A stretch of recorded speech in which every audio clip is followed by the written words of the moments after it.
Welcome to the only daily podcast focusing on compliance news of the day. Each morning, start your day with a cup of coffee and Tom Fox, the voice of compliance, to hear about 4 of the top compliance, corruption, or leadership stories you will need to start your day.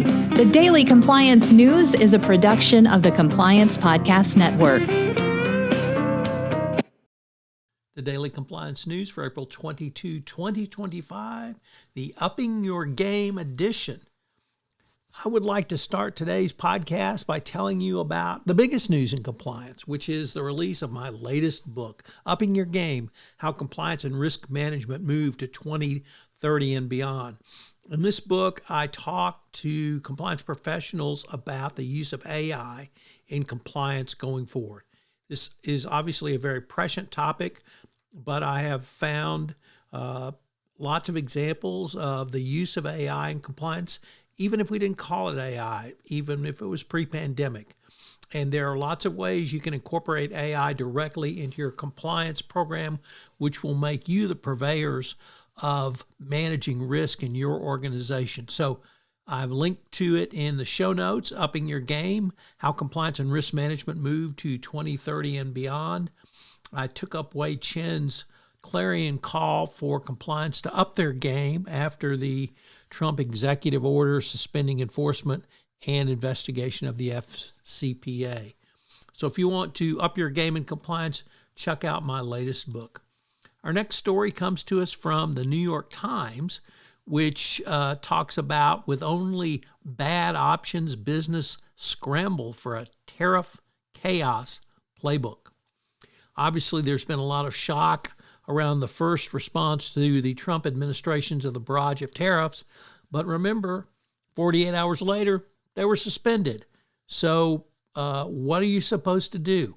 Businesses that rely on imported product expect duties, but the shock of 145% tariff on Chinese products is more like a war or even a wall than a mere barrier.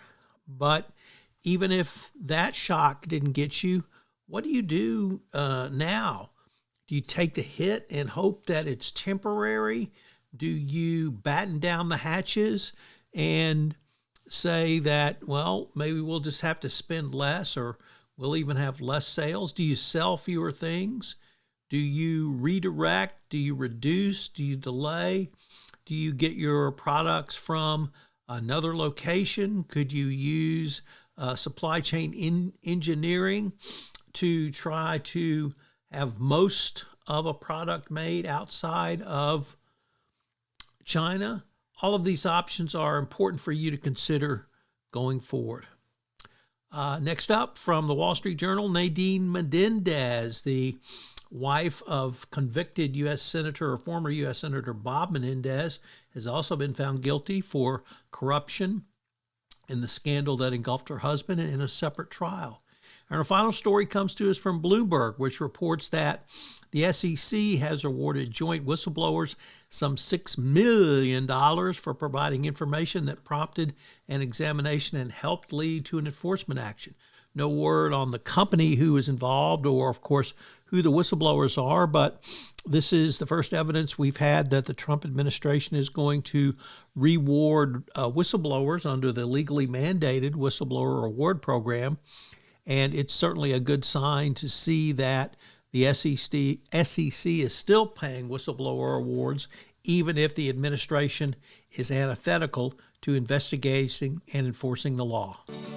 The Daily Compliance News is a production of the Compliance Podcast Network and a proud member of C-Suite Radio. Thanks so much for listening. I hope you'll join me again tomorrow.